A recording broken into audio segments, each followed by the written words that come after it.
Every place on our planet has a story to tell of life, landscape, man, and the connections between them that stretch across space and time. This is the world as you've never seen it before. This is Atlas 4D.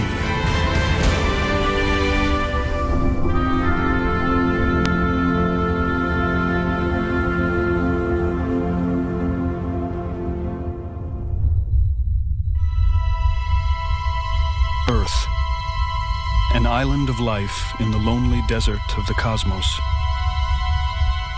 The chances of life developing here were next to none, and yet it did. Down here, another isolated world, floating in another vast emptiness, the Hawaiian Islands. Nature's greatest experiment in evolution.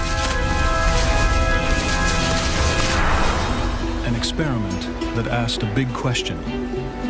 What would happen if you put the most active volcano on the planet in the wettest place on the planet? And then made it all so remote that everything that happened here happened in complete isolation from the rest of the world. Now we know what would happen. Hawaii would happen. This is the story of the intricate web of connections that made this 350-mile-long island chain what it is today.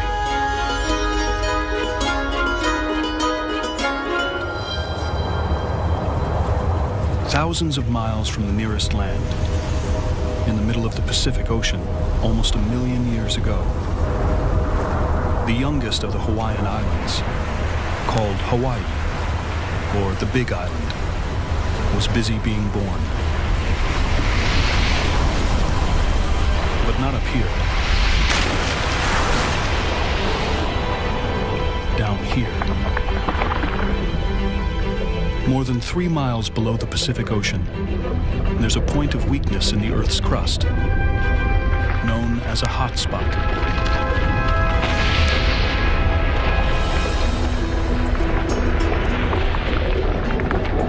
Superheated molten rock forced its way out, billowing into the ocean, where it instantly cooled and hardened.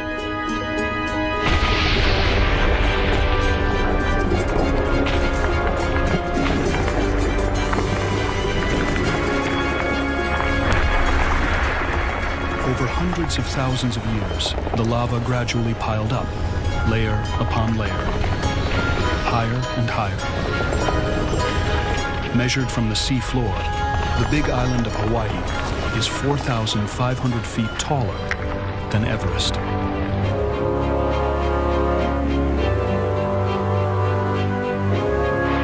It's so tall that it supports 11 of the world's 13 climate zones.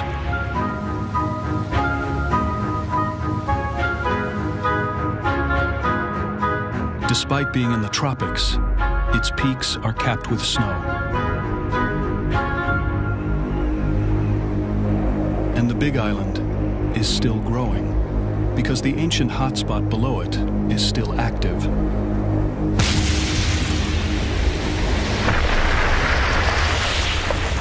And it's still plenty hot. Hot enough to make a complete spectacle of itself. Courtesy of the world's most active volcano, Kilauea.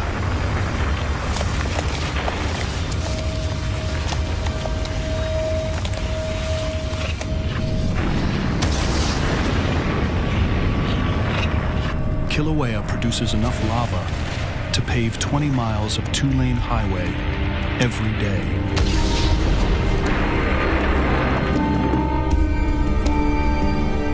The hotspot forms the Hawaiian Islands, and the islands in turn form a 350-mile barrier to the prevailing winds.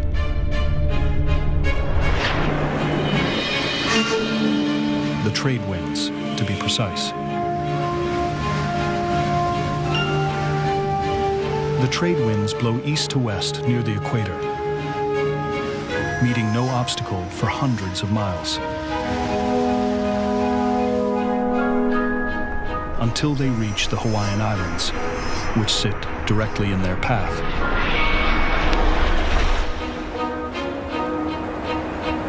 Hitting this enormous barrier depletes the force of the wind and leaves a trail of calmer air to the west of the islands. In 2001, NASA scientists discovered that this wind trail extends not just a mile or two, but for nearly 2,000 miles, 10 times longer than any other wind trail on Earth. And it causes a mysterious effect unique to Hawaii. The wind trail drives a current of warm water that stretches all the way to Asia, over 4,000 miles, a quarter of the way around the globe. These calm, warm waters are the annual destination for one of the planet's most magnificent species, humpback whales.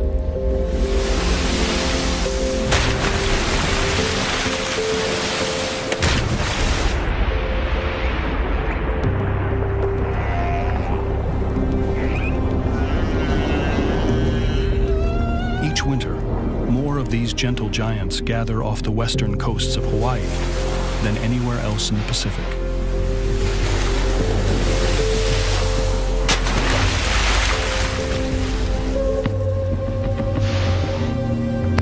They travel over 3,000 miles from the North Pacific because Hawaii provides a safe haven to breed and raise pups, far away from their chief predators, Alaska's killer whales.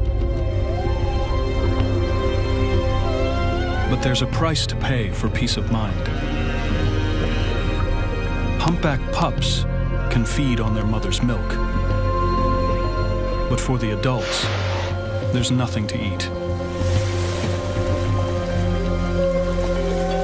This area is so low in nutrients that scientists call it a pelagic desert, a desert in the open sea.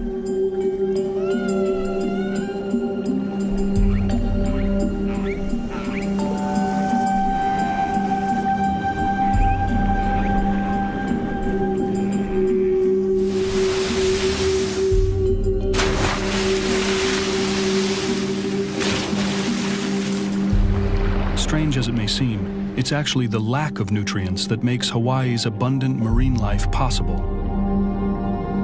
It all begins with the coral. Coral is part plant. To survive, it needs sunlight for photosynthesis. It needs clear water. If the ocean here were rich in nutrients, algae would breed, clouding the water, starving the coral of light.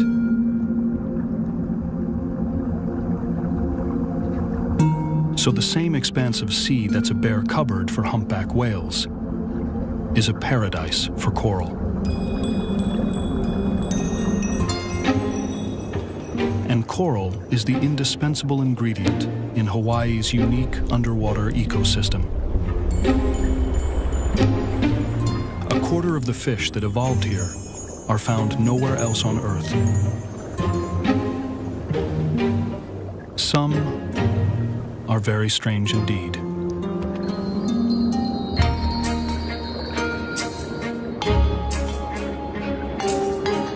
To catch their prey, these Hawaiian garden eels disguise themselves as grass.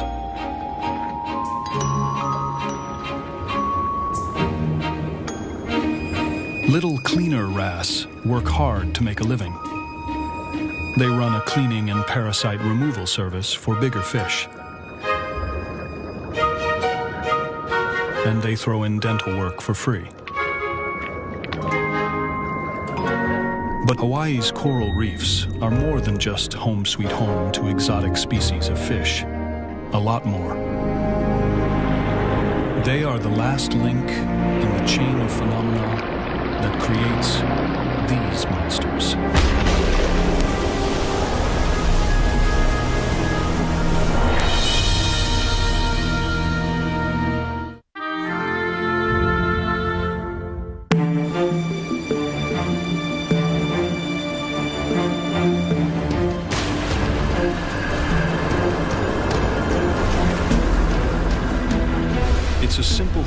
life in Hawaii. No coral reefs, no surf. Here's why.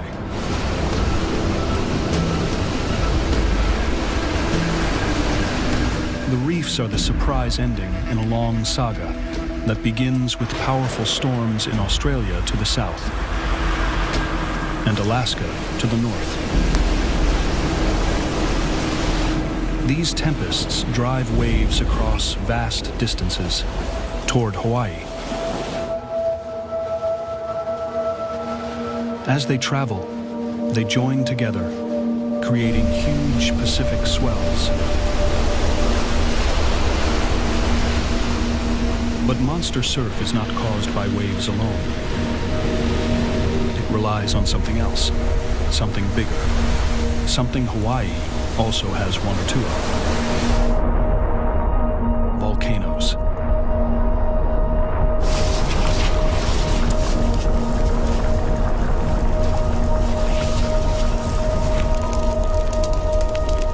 The runny lava that builds the Hawaiian Islands, called pahoehoe, spreads out and forms gentle slopes as it solidifies.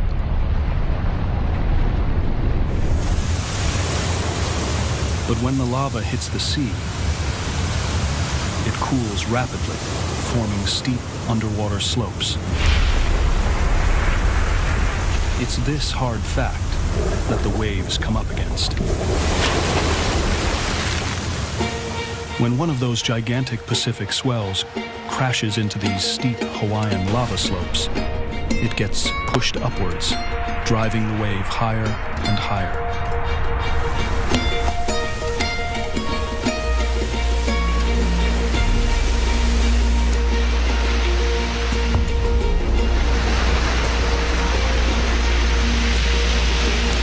Until finally, it hits a coral reef.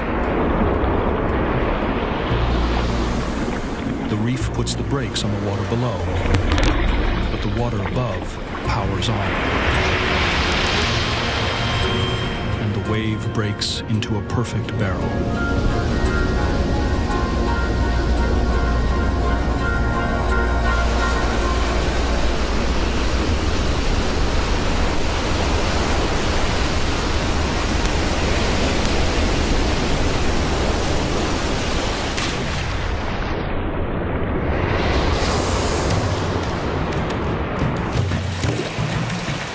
Hundreds of years ago, in dugout canoes like these, Hawaiian fishermen would speed their journey home by catching a big wave back to shore.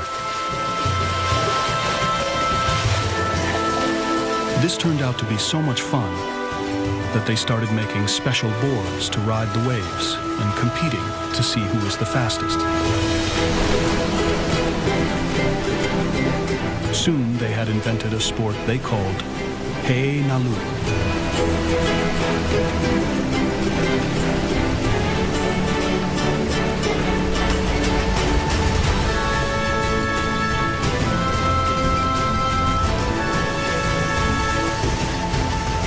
But there would have been no Hawaiians to invent surfing, if not for some help from a most unlikely character. A bird, the Pacific golden plover. Every winter, these birds migrate from the South Pacific to their breeding grounds in the Arctic, pausing in Hawaii for a pit stop. Just 1,400 years ago, the Hawaiian Islands were uninhabited, undisturbed, undiscovered, a good place to take a breather. The golden plovers set off from south to north as usual. But this time, they were being watched by South Pacific Islanders, the Polynesians. The Polynesians had colonized many South Sea islands, spread over thousands of miles from Tonga to New Zealand. They were fearless seafarers and master navigators who were always looking for new territory. When the plovers flew overhead, the Polynesians suspected the birds might be heading for islands they hadn't yet explored. So they followed the flock into the wild waters of the North Pacific.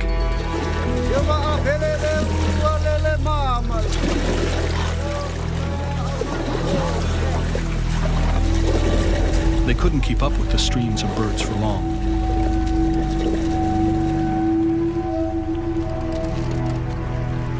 So each year, they would wait at the same place they'd lost sight of the birds the year before and pick up the chase when the plovers passed overhead.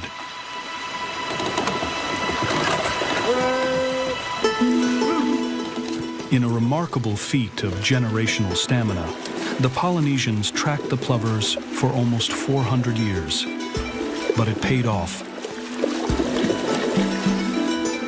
Around 1000 AD, the golden plovers led them to Hawaii.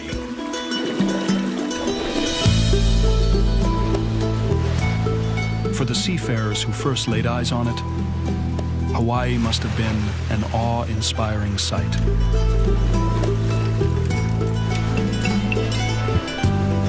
But before the Polynesians could become Hawaiians, the islands themselves would have to undergo a dramatic transformation.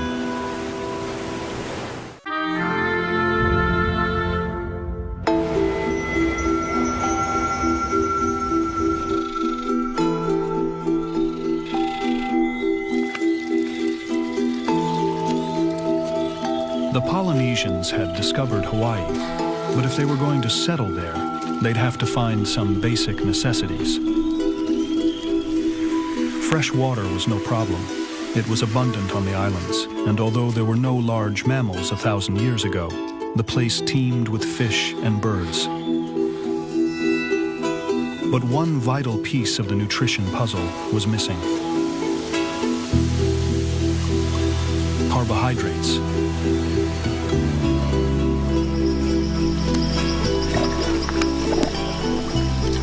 Fortunately, the Polynesian adventurers hadn't come empty-handed.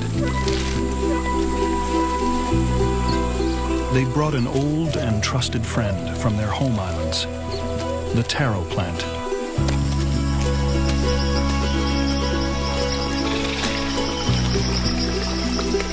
Wherever the nutritious taro thrived, the Polynesians could thrive. But lush as it may seem, Hawaii was not in fact an easy place to grow food crops. Its volcanic geology can lock away crucial nutrients like phosphorus, so plants can't get to them.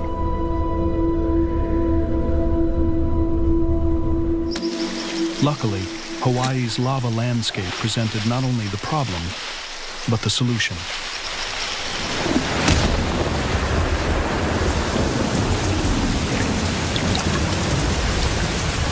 Volcanic rock is tough, but it's no match for Hawaii's plentiful rainwater.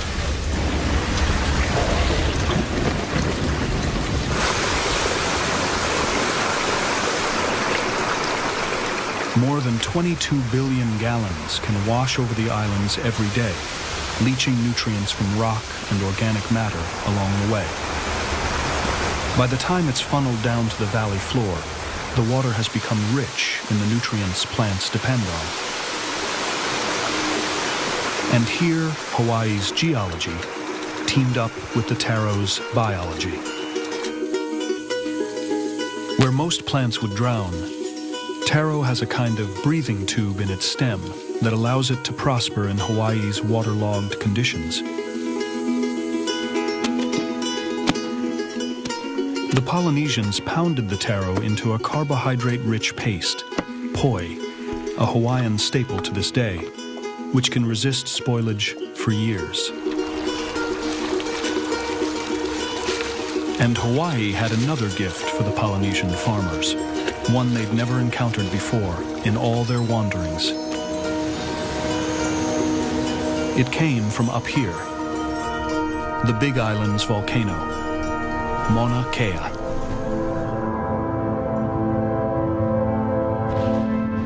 "20,000 years before the first human walked on Hawaii, the Earth's orbit around the sun changed, shifting the tilt of the planet by 2 degrees. The planet was plunged into an ice age. The sudden big freeze created an ice cap right on top of Mauna Kea, which proved to be a very lucky thing for the Polynesians.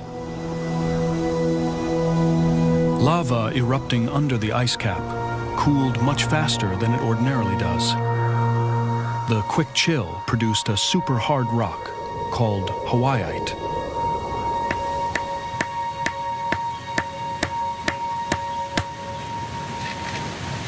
Hawaiiite was harder than anything the Polynesians had ever encountered before. They quickly learned to shape it into a variety of useful tools, which made it possible for the Polynesians to farm on a much larger scale than they had on their home islands. They made sharp axes to clear land and build complex irrigation systems.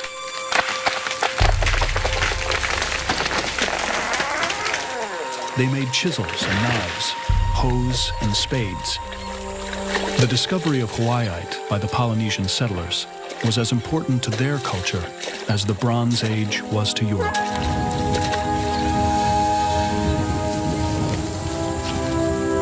It transformed Hawaii's landscape in ways that can still be seen today. Polynesians became Hawaiians.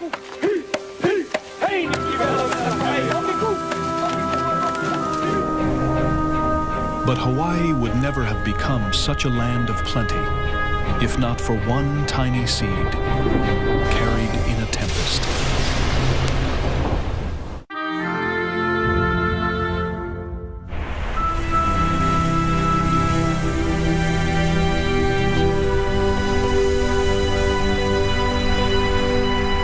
When the Hawaiian Islands first emerged from the Pacific, they were virtually lifeless. A blank slate on which nature could write whatever she wished. Almost immediately, she began to compose.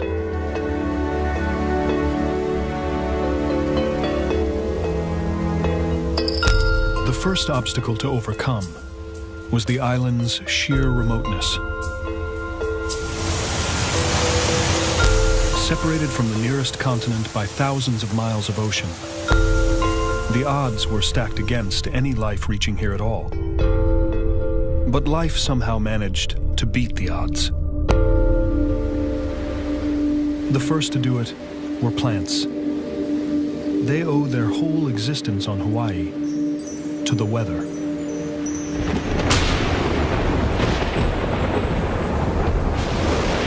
Huge storms created powerful vortexes of wind.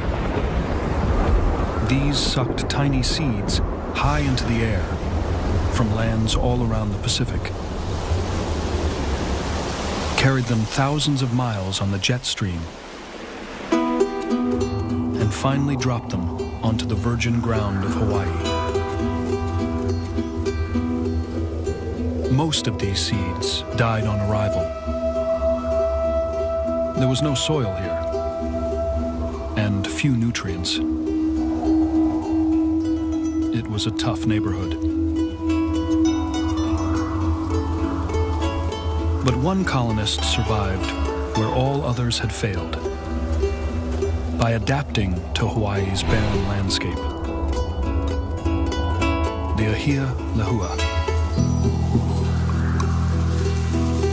Unique to Hawaii, the secret to its success is rooted in the lava, literally. Because the Ahia Lehua doesn't need soil to grow. Its roots have evolved to find nutrients in the most hostile environments. Even in the maze of dank tunnels that riddle the underground landscape of Hawaii. Tunnels that are only here because of a remarkable volcanic phenomenon.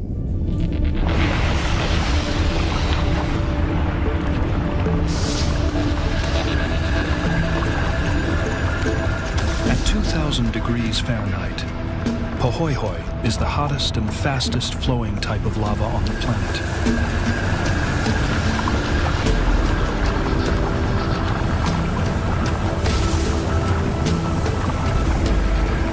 Like cooling oatmeal, it quickly forms a skin when exposed to air. A skin that eventually encases the lava stream in a tunnel, a lava tube.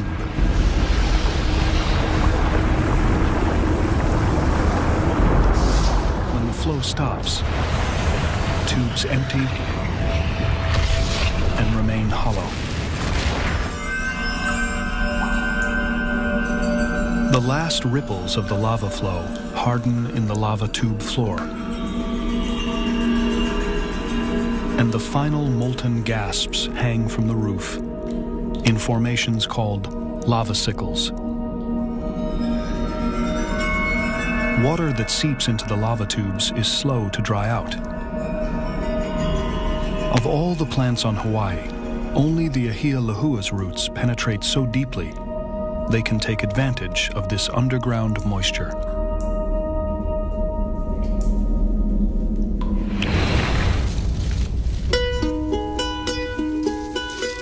The ahia lahua was so successful, millions of these trees now cover the islands and can grow to be over 80 feet tall.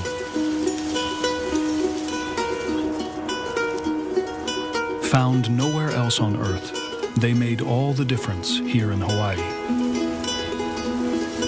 Because these resilient plants that could thrive even without soil became the soil for the next wave of plant species as they decayed and composted.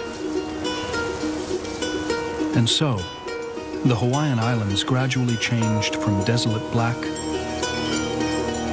to lush green.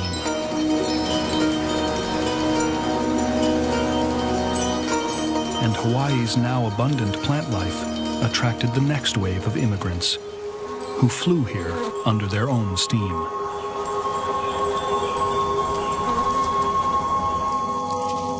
Bugs. But not just any bugs. Meet the fruit fly.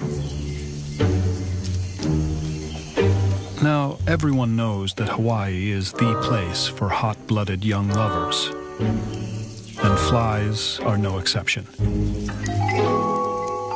A little rough stuff between the guys competing for the gals.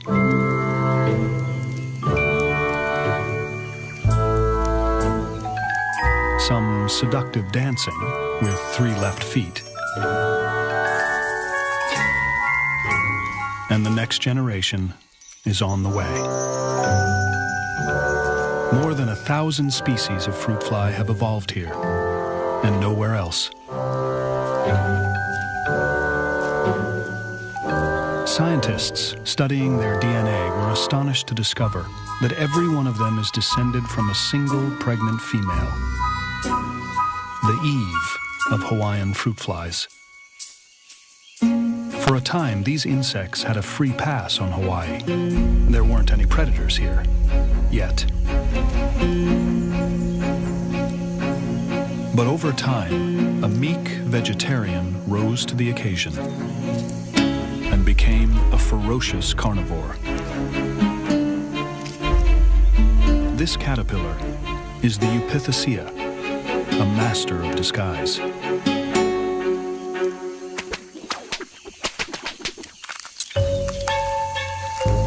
Hundreds of species of Eupithecia exist all over the world, but Hawaii is the only place where they eat meat.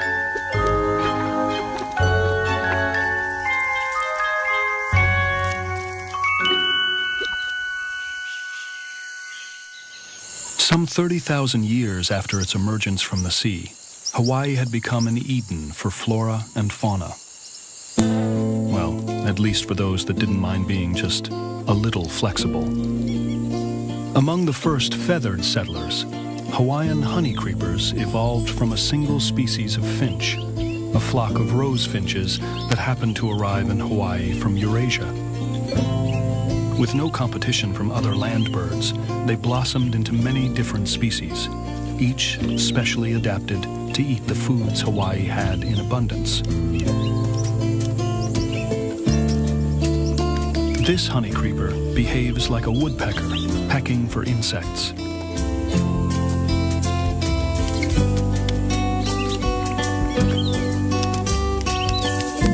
This one sucks the sap from trees.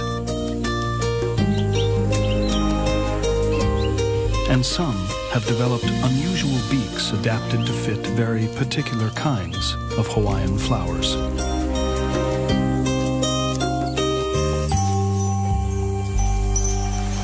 Many honey creepers were wiped out by disease after the first human settlers arrived. But it wouldn't be long before the Hawaiians found themselves on the brink of extinction.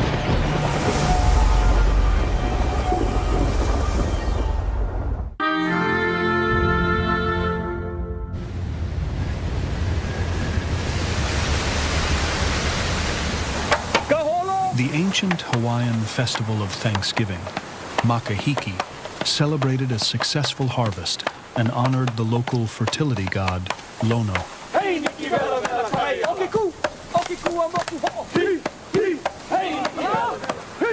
Hawaiian mythology prophesied that Lono would visit during this festival and arrive by sea. And sure enough, during one Makahiki, a huge sailing ship hove into view.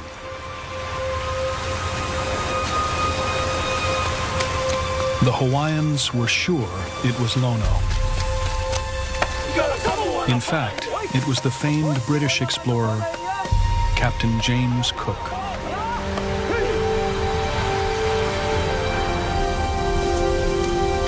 Cook arrived at the Big Island on January 16, 1779. He was welcomed as a god and did nothing to deny it. The British exploited this case of mistaken identity to the hilt, repairing their ships and taking on food and water. They stayed 19 days. 19 days that would change the history of Hawaii forever. When Cook set off, bound for home, the weather closed in.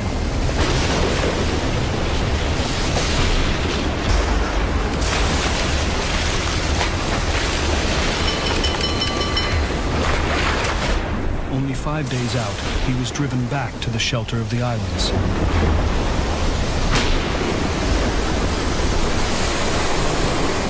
This time, there was no divine welcome.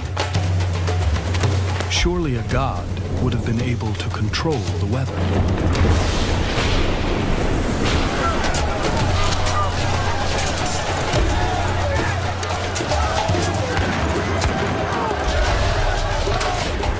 When the dust settled, Captain Cook was dead.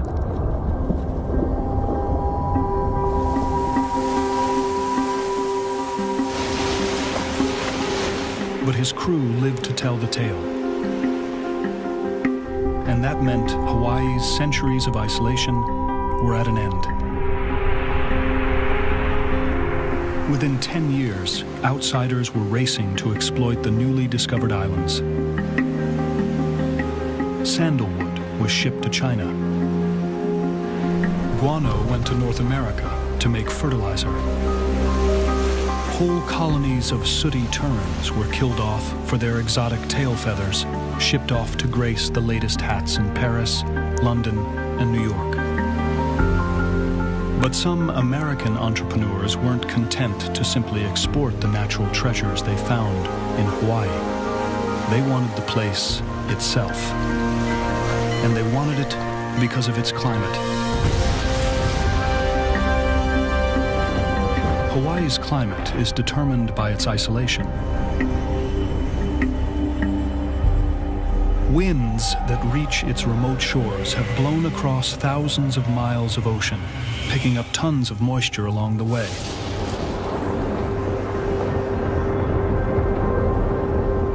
When the winds hit the islands, the air rises, cools, and releases its water. Over 450 inches of rain can fall on this side of the island of Kauai every year, making it the wettest place on Earth. All this water, along with the abundance of sunshine, made 19th century American businessmen see dollar signs. In Hawaii, they had found the ideal conditions for growing the big money crop of the day: sugar. But there was a hitch. They needed local manpower to build and farm the plantations. And Captain Cook's visit had made that somewhat problematic.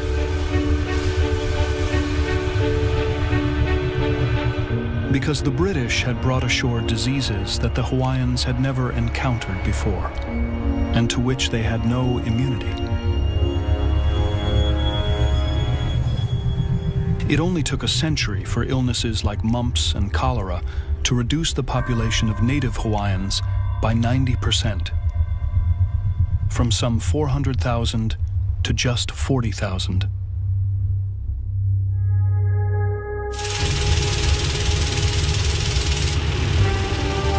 Which meant that more than 300,000 workers had to be shipped in from all over the world. Just 100 years after the first plantations started up, sugar farming had become a massive success, churning out more than 1 million tons of the stuff each year. So a chance encounter with a British explorer back in the 18th century explains why today Hawaii is home to Chinese, Japanese, Vietnamese, Portuguese, and Filipinos. The Hawaiian Islands are one of the most ethnically diverse places on Earth.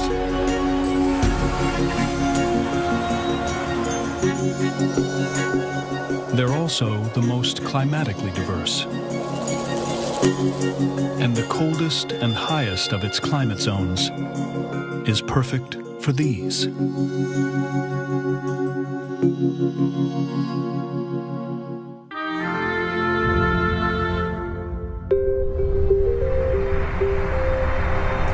From space, the human footprint shines brightly, maybe a little too brightly. Light pollution means the night sky in most parts of the world is no longer jet black, but dull gray. Out in the middle of the Pacific Ocean, far away from the bright lights of North America, it's a different story. The dark sky has made this the perfect place for stargazing. The world's largest collection of space telescopes, the Mauna Kea Observatory. The Big Island's dormant volcano provides a clear view in all 4 dimensions. Not only is it far from the light pollution of the mainland, but it also sits nearly 3 miles above sea level. That's crucial, because at this altitude, astronomers are looking through half the amount of air they would have to at sea level. And the less air, the sharper the image.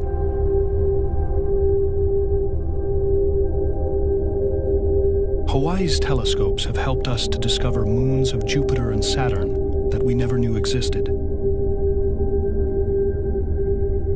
Planets outside our solar system.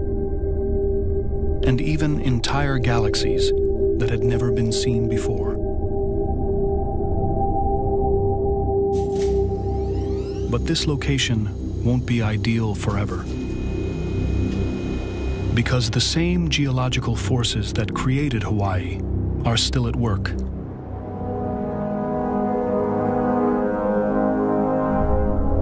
The entire Pacific plate is moving.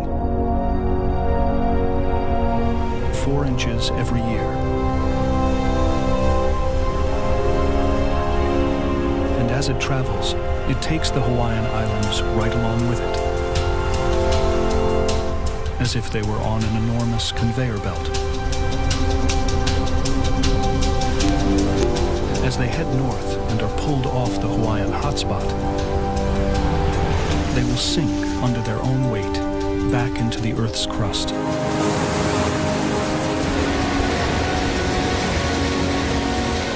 At the same time, waves, wind, and rain will gradually erode them away to mere atolls. In only 10 million years, a hiccup in geological time, the mountainous island of Kauai, more than a mile high, will disappear beneath the waves. It'll look like this, a tiny island which itself was once a great mountain.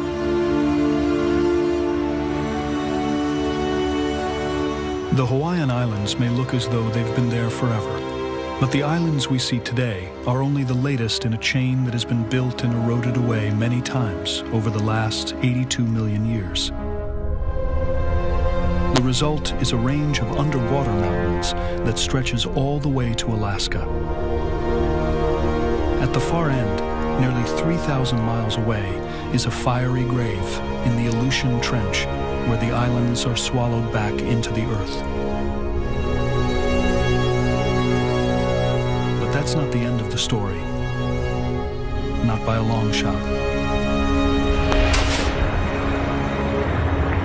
Because deep under the ocean, at the start of the chain, that original hotspot is still hard at work.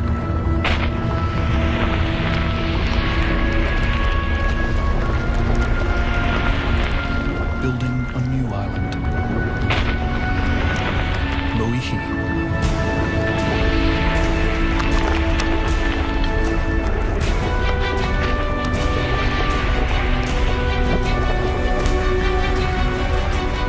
Only 3,000 feet below the ocean surface, it's already bigger than Mount St. Helens.